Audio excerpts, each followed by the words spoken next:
In this episode, we talk a lot about the importance of pausing, whether it's so that you can kind of reflect on what's going on and assess some of those internal thoughts and biases, or perhaps it's to help you difficult conversations and situations so that you're more responsive than reactive. And then from a leadership perspective, it's so that you can actually give a shit, right? Because it's hard to give a shit when you're constantly on autopilot. Ready to see how the power of pausing and give a shit leadership can help you in your career and in driving high-performing teams? Let's dive in. Welcome back to another episode of The Leader Within. Today, I'm excited to introduce Lotus Buckner, Chief People Officer and founder of Talent Remix.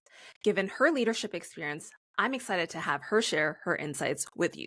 Well, welcome, Lotus. Can you share with us a story, whether it's a success story or just like a huge learning curve you had to overcome that has shaped the trajectory of your career and help you get to where you are today? Yes, well, thank you so much for having me, Angela.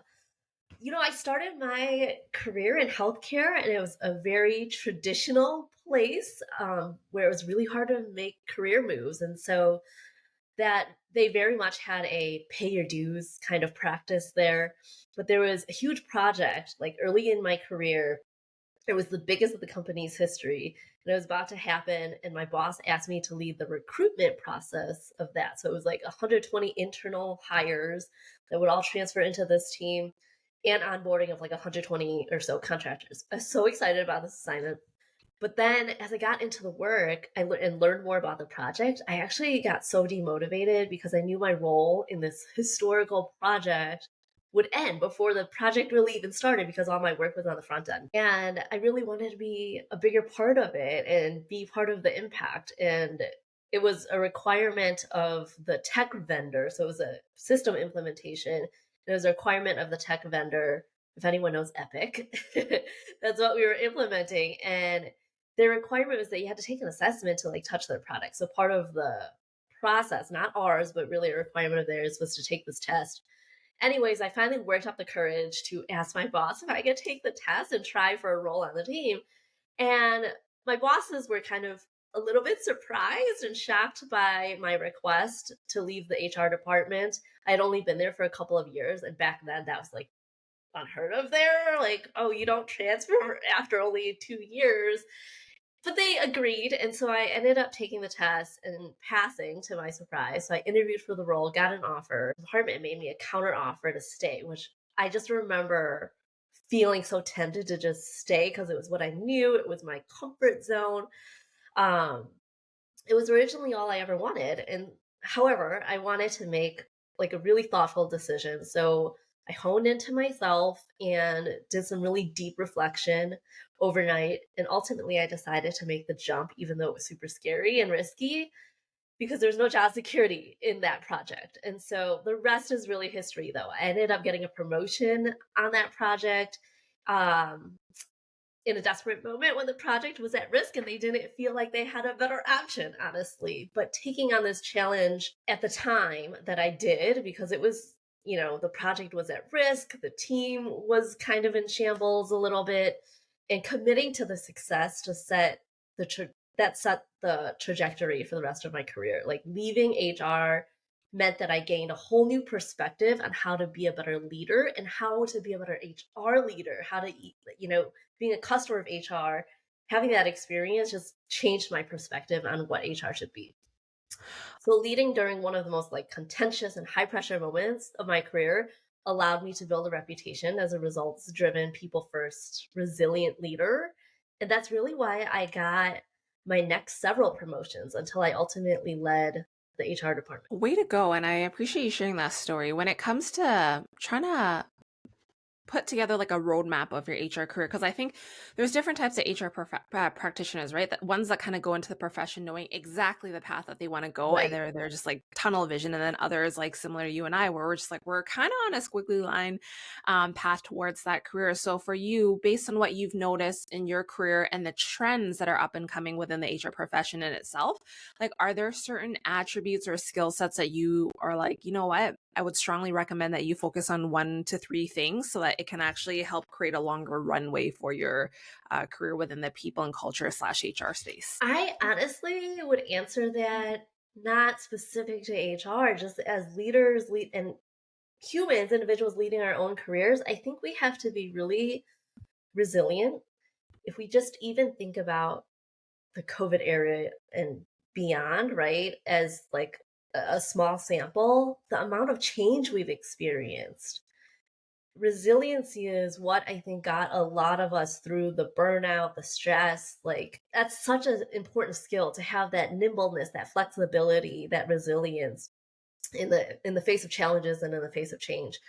The other thing that I would say, which is kind of related, is really being open. Like, not, we all say we're open-minded, but when I talk about being open-minded, really being open to the possibilities, right?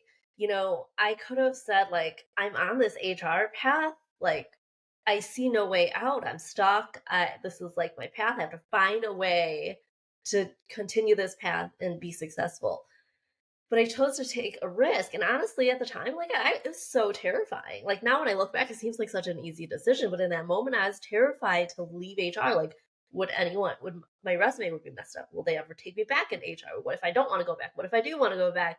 So many questions, but taking that leap of faith and seeing other possibilities besides that one path, I think really opened up opportunities for me. And so if you can be really open to other ways, I think that just opens up a world of possibilities for your career and for you as a leader, right? Like, applying that same concept to leadership, being open with your teams and the possibilities of your teams and what they can do, and not, sticking them in this silo, I think is really, really important, because then you're doing them the same service you did for yourself. Really great call out on that openness piece. And I want to dive a little bit deeper into that because there's being open, but intentional and how it aligns with your North Star, whatever it may be. And there's being open and then coming across as confused and indecisive, right? So for Yeah. you, kind of, how did you keep that in mind as you were thinking about a different opportunity so that when you do sit across that future leader organization that you ultimately want to partner with, you can be very, very good at packaging whatever it is that you've done to then translate that into the value proposition that you can offer to them. Yeah, I think it's really about understanding your audience, right? So if whether that is my team, my leadership team, a new company, or even like a client, right? It's understanding your audience and what their needs are and what they're looking for, and really diving deep into that. And then taking a step back to say, what in my experience can I pull from to really be able to address these needs, to be successful in this role, to make the impact that I want to make and that they want to see, right? And so being really thoughtful about that, but starting with what is that need, like starting with your audience and then going backwards, rather than just being like, I think we get stuck sometimes, especially with career. So I do a lot of career coaching and I have a lot of clients, and that's where they get stuck is, um, this is my career and like, I don't know how to explain it. And they're trying to explain it and they're trying to fit what they're doing into a million different holes, right? And they're like, and it doesn't fit and no one understands me and it's very confusing. But if you kind of take a step back and just really think about your audience, so like the company and the job that you're applying for, right? How can we translate your experience into that? How can we be really thoughtful about that? Because it doesn't matter what job you're in. I think there are transferable skills in every job to another job. Great call outs there. And I want to dive into that leadership piece, right? So you've had a very successful career with your multiple promotions. And what would you say is one of the biggest challenges you've had to overcome as you went on your leadership journey? Oh wow, so many. That's such a great question. I once had a team member who was conducting an investigation, and it was a really tough situation in that she wasn't getting anyone to talk, and when they did, the stories just weren't matching up. So it was an employee relations case, a very serious one. It involved racism. It involved very blatant and prolonged bullying. And I ended up assisting on the case. I wanted to give my team member the autonomy to lead, and I thought we were like on the same page at the end, but then they proposed, a warning for the bully, even though we had a no tolerance policy in place. And the thought from all the leaders involved is that, well, this person, they have a perfect multi-decade record with the company, exceptional performance ratings consistently, zero incidences. Maybe we can just make sure that, you know, these two employees aren't working at the same time in the same place.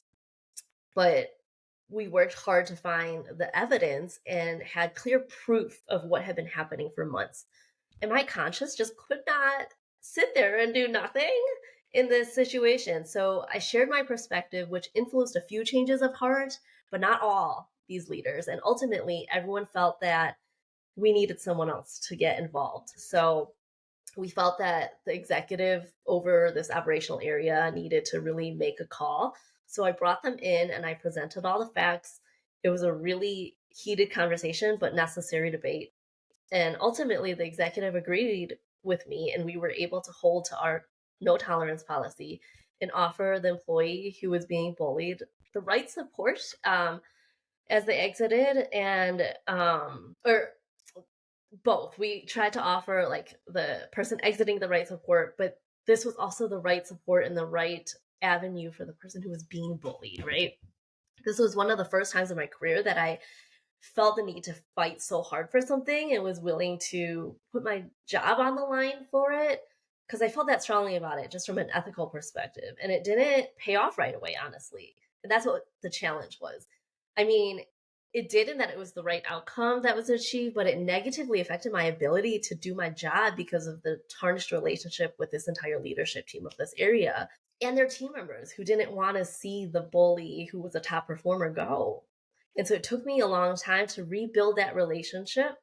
And in fact, I'm not even sure that I'm the reason that we finally got there, because I think we actually finally got there only once those leaders and those team members were able to see how their team culture and dynamics changed for the better after this situation, when there wasn't fear and toxicity instilled into the everyday. And some of these employees who were like protecting this person later started expressing that they're so glad this happened because they felt like they were pushed against a wall, because they felt like this person was so strong that they couldn't do anything about it but be on their side. Otherwise, they felt like they were going to put their jobs on the line. So this taught me that doing the right thing can sometimes feel incredibly hard. And honestly, it made me understand, not agree, but understand why it sometimes feels like no one is doing the right thing. And it's because if it was easy, we would all be doing it. And you and I would not be having this conversation right now.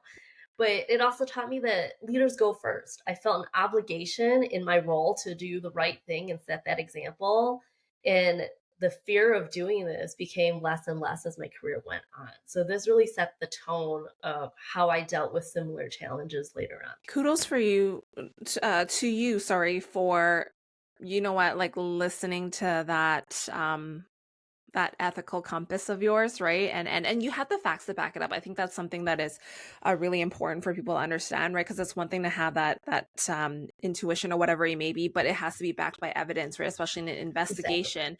And for all of us, we're at one point in time in our career, we're going to have to encounter difficult conversations, tricky conversations where we're ultimately challenging some of the things that are going on. So if you were to look back on your career so far, if you could offer anyone advice as they navigate that, maybe what are some guiding principles that you would offer them as they navigate that? Because you also touched on something about being very mindful of not burning a lot of those bridges and relationships in the process, right? So yeah, I would love to hear any guiding principles that you could offer someone if they ever had to go through this similar situation where you're going against the grain, challenging a lot of different perspectives, but it's for the betterment of the company, essentially. Absolutely. One, take a pause. We, in those situations, those ethical situations, when you feel like everything that you stand for is being violated, whether that's by others or if you're directly involved. In this case, I wasn't like directly part of that situation, but still, like, it's emotional, right? When you're just even witnessing or being a part of something that's going against the grain of everything that you believe in, it's very emotional. So take a pause, take a breather so that you don't feel like you're reacting in a way that you're not proud of, right? And again, obviously, it doesn't mean you don't fight for it in the end. It just means that you need to take a moment to understand and plan how you want to tackle this. And if it is something you want to tackle, right? Because in the end, we really do have to pick our battles because if you're the person and I this might be controversial, I don't know, but like my approach that has really helped me in my career is picking my battles, because if I'm the person who on a daily basis I am just complaining 10 times a day, fighting every little thing that I don't agree with, that does, like, I lose credibility to fight for the things that matter the most, right? Because then I'm building a totally different reputation than what I want, and that's actually going to make an impact later. So really thinking about which battles are worth the fight is really important, and that's hard. Like, I've had times where I really want to fight something, but I'm like, you know what? I did the evaluation and took that pause and was like, if I fight this, then I might not be able to influence some bigger decisions in the future. So just being really thoughtful about that. And then having a plan, like being ready with data, because when you have data and when you have proof, it just makes your case so much easier. Like, it was so hard to get this proof in this situation for my team and I, but we just kept going. We were super persistent. And we were finally able to get the proof that we needed. And then, what do people say? It became very difficult for those leaders to really defend it. Just even in that meeting with the executive, right? She wanted this team to be able to present their case, and it was just very challenging for them to go up against the solid proof. And so have your data, have your proof before you kind of just react and jump into why you think something's wrong. Okay, and for those that have never had to pick their battles, right? Because it's an art in Yeah. itself, right? Because you have to really read the room from an organizational perspective, and then from your leader's perspective, and then from your perspective, like that layer with your peers, and then your team members. Like, there's just so many different dimensions to it. So for those that have yet to kind of assess whether or not it's the right hill to kind of die on is the way I like to say it. I'm curious, like, what is your way of evaluating that when you start at a company and as you navigate a company, so that you can again assess what is the right battle to fight versus like, I'm going to war on this one, right? Yeah, it's doing that deep reflection. And some of those questions that you can ask yourself is, one, um, why does this not feel right to me? Two, what are the facts that I know about this? And do they support my feeling on this? And three, take a survey of the landscape. And what I mean by that is, who are the parties involved? What are the power plays that are involved? What else impacts my ability to get a good outcome in this? Like you said, am I new to the company? Do I have trust and credibility already with this team? Do I have my facts in place? Do I have enough proof? Take a, take that survey of the environment and the situation so that you can use all of those pieces of data. Because in the end, all of that is data. All those questions give you points of data that you can really collect to say, is this worth it? And like, what is the impact I ultimately want to make, right? For me, in my situation, the reason I decided to die on that hill is because when I assessed the situation, the impact that I really felt was worth fighting for is that if this situation goes the other way, if this doesn't result in something serious and we don't support this person, that is setting a precedence. Everything that we do sets a precedence, because then in the future, if we have another situation and maybe that leadership team is not so tied to someone who's being a bully, they're ready to move forward. I can't, because this case that I did back then is setting the precedence that I can't do that now, because then you have an inequity there, right? And now we're playing favorites, and we're saying like, we like this person, so we can't do anything about the fact that they're bullying, but we don't like this person, so we can't. And so for me, it was like, what kind of precedence do I want to help this company set for the future? And not only was that the right thing for employees, it was the right thing to teach our leaders, and it was the right thing from a compliance standpoint, for the company's sake. Like, it just felt like it was the right thing for all of the parties involved. And so that's the assessment that I really did, and I think doing that kind of survey and analysis is going to help you make the right decision. But again, that takes being really thoughtful, right? Like it's going back to taking that pause so that you're responding instead of reacting. And a really great call on that piece, right? Because when there are emotions tied to it, especially when you're like, this is wrong, right? Like that Yeah. feeling, you're like, I'm coming in hot, right? But that's not the best way to basically de-escalate or meet others where they're at. So I'm going to switch gears a little bit and I'm going to dive into your new book, The Joy of HR. You published your first book in August, so congratulations. Thank you. I want to dive into the section about give a shit leadership, right? Yes. So can you elaborate on this concept and how it has set leaders up for success ultimately? Absolutely. Well, I talk about give a shit leadership a lot. Like, I mean, a lot.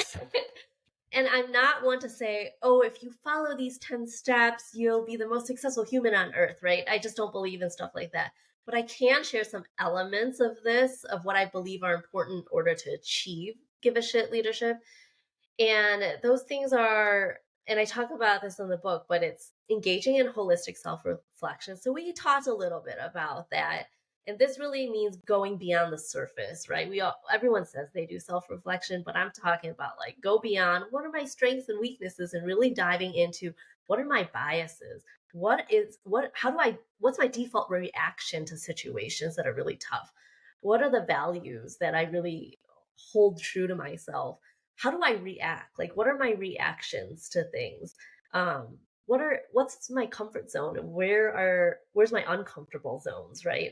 What are the mistakes I've made? So really diving a lot deeper into holistic self-reflection. The second piece is thinking, acting, and hiring differently. So instead of following best practice, which please nobody get me wrong, I don't think that's necessarily a bad thing per se, right? Like best practices give us a guide and a starting point, but that's not usually how people use it. You know, I've been in so many companies that are like, well, what's best practice on this? Let's do that. But it's taking a step back and actually thinking about, well, how can we actually think differently? Right? Because best practice might be best practice because that was best practice for a period of time. That was best practice for a specific situation, best practice for a specific industry. But there's nuances involved. So, how can we think differently about what our situation is that we're dealing with and how we can innovate and come up with some different and maybe better solutions? And then also being able to act on that, right? And then lastly, hiring differently. I throw that in because I think it's really important if you want to be successful at this, that we are hiring people that are different than us, right? Similarity bias is real. It is so real and it is plaguing workplaces everywhere across the world, you know, because it's human nature, right? We tend to default to and we get along with people that we can relate to and that are very similar to us, but being really conscious of hiring differently so that you get those other perspectives, so that you have people around you that complement you, so all of you can start thinking differently rather than all the same. The third is developing, you know, a healthy feedback culture where feedback is not looked at as a negative, and it's really feedback in both feedback and conflict are just part of how we do things, and everyone knows what the common goal is and they're working towards that, right? Where I can actually go into a meeting and have a really heated debate with you, Angela, and you and I walk out of that meeting and we both feel like we've come with a great outcome that likely wasn't your idea or my idea, but it's a combination of something we ended up getting to because we were comfortable with each other debating that out until we got to a good outcome. And then we worked together really well, right? Instead of coming out of that meeting being like, oh, I can't stand working with her, you know? And so I think that's really important to build that culture on as a leader. The fourth thing is ensuring customization and personalization. So this is like my favorite thing to talk about ever. Like we talk about this in product management. So if there's product managers out there, you know what I'm talking about from that perspective. You want to personalize and customize your product for the customer, right? Well, I liken that to what we should be doing as leaders, as HR departments, all of the above, right? And personalization is really the push, is how I like to think about it, and customization is the pull. So personalizing your leadership is about how do we understand our team members' needs and provide them what they need to be successful. But then customization is about being open enough to what we don't know and allowing our teams to pull what they need from us. I have a great story about this in the book about feedback I got from my employee that really changed the way I do meetings. And the short of it is they were like, Lotus, why do we have a regular one-on-one every single week? My job is so busy. Like, this isn't working for me. Sometimes we come and there's nothing to talk about. And I just wasted an hour. I could have had a different meeting and then I didn't have to work late. Right. So they gave me all this feedback and it was just like, wow, that makes so much sense. But I was taught my whole career that good leadership is like, you have regular one-on-ones, you have regularly scheduled one-on-ones. But actually, I let my employee pull from me than what she needed. And she needed ad hoc meetings. She didn't want to wait till one-on-ones to have those conversations and solve her problems. Like, she was a quick one and, wanted to solve things quickly and didn't want to wait. Whereas I had other employees where they felt like they needed that regular weekly one-on-one. And so being open to personalizing that experience for them was really important. Last thing is just making sure we have a balanced approach. This is a little bit cliche, but I actually really like the yes and approach that people will learn in improv training. And it's really about, brainstorming and leadership and how can we say yes and instead of but no, right? Because we hear that a lot, right? Like, so an employee comes to you with an idea and you're like, oh, that's a great idea, but we can't do it because, right? It just feels like sometimes that's the default answer. So how do we have a yes and approach so that we can build more bridges and really work together better to find better solutions? And it's not, 100% perfect tactic, but what is, right?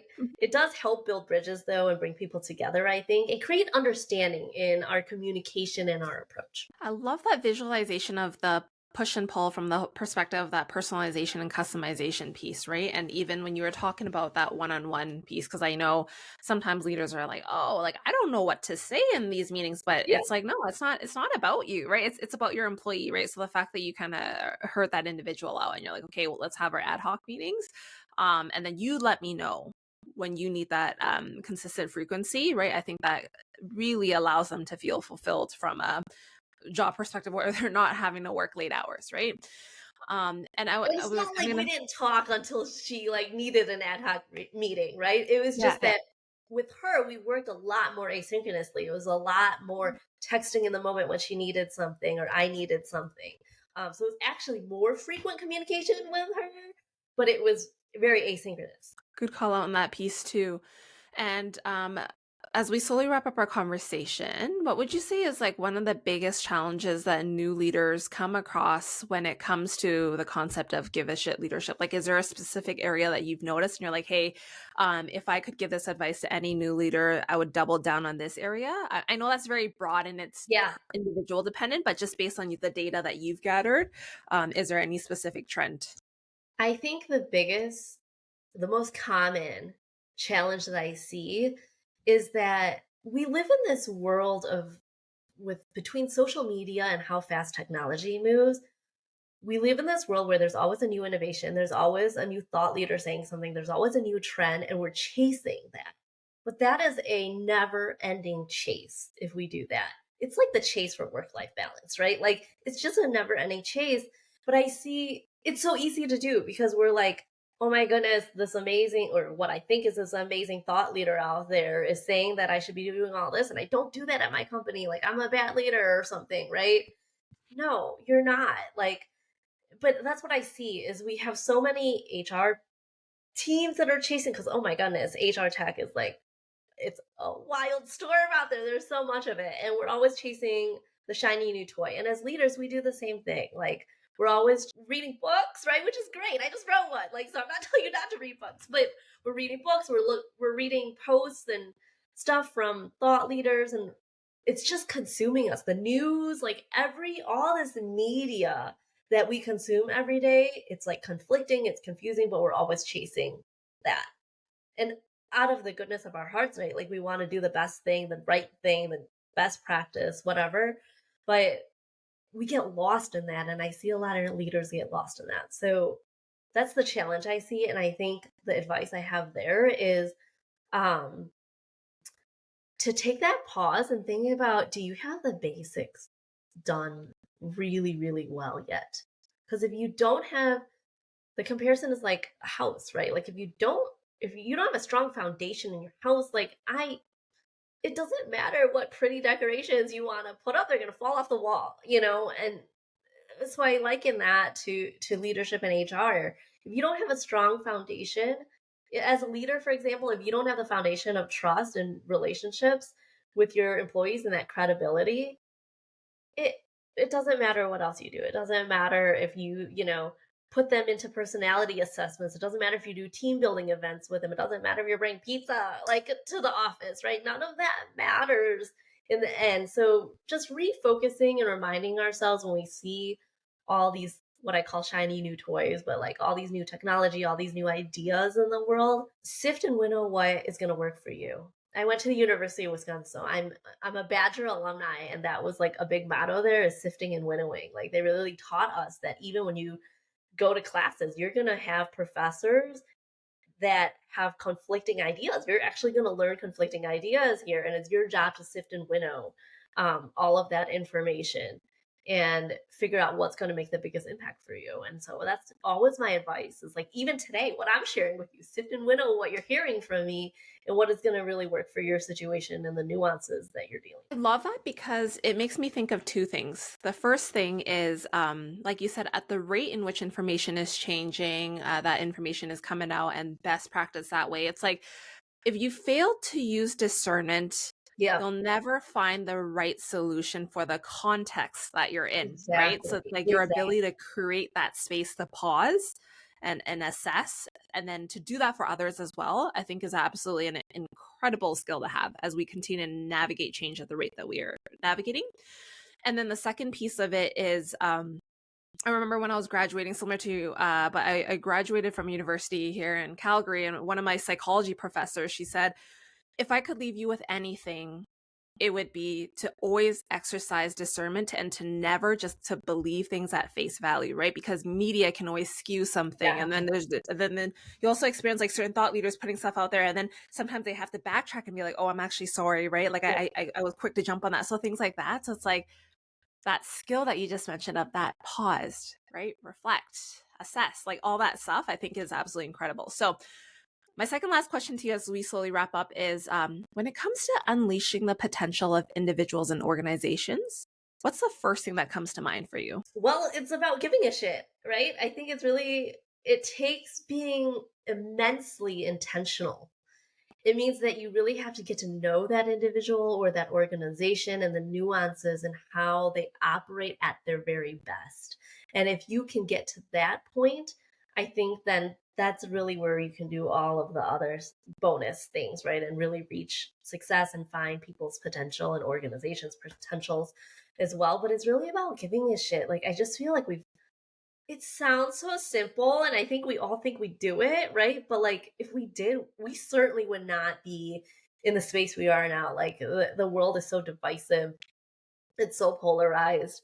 There's just constant conflict, and it's because we've lost that sense of community, that sense that the people around me care about me. And if I don't feel like anyone around me actually cares about me and they're all out for themselves, right? That's going to impact the way I show up in the world. And so if we can do that for people, if we can give a shit about others, we can rebuild that sense of community and that sense of belonging, not just in our workplaces, but in our communities in general. And if we can get back to a little bit more of that, I really think that we'll see a really positive shift because I think we've lost some of that. That. And my last question to you is what is one thing that's top of mind for you right now, so that the audience can better understand how they could potentially help you and or yeah, encourage you in whatever you're up to? Oh, that's so sweet. Well, I just launched my book not too long ago where I talk about a lot of what we covered here today and more. And it's called The Joy of HR. And some people find that funny because it doesn't always feel like a joy. But I am trying to bring some light back into the conversation. And well, the profession as well. And so it's available on Amazon and all your regular book retailers, and bulk orders can be made directly through me. So if you want to reach out for your team, or if you teach a class or something, or for your company, always happy to provide a discount there. Otherwise, I'm just doing my thing, doing speaking engagements, traveling when I can, working with some awesome clients, and just trying to make the best of what life throws my way. Well, Lotus, thank you so much for sharing your story, your insights, and your energy. It's absolutely contagious, and it is on brand with your book, The Joy of HR. And to everyone else who's tuned into another episode, thank you so much for your time and attention. It means more to me than you know, and I can't wait to stay in touch with you on my next episode. Till then, stay safe.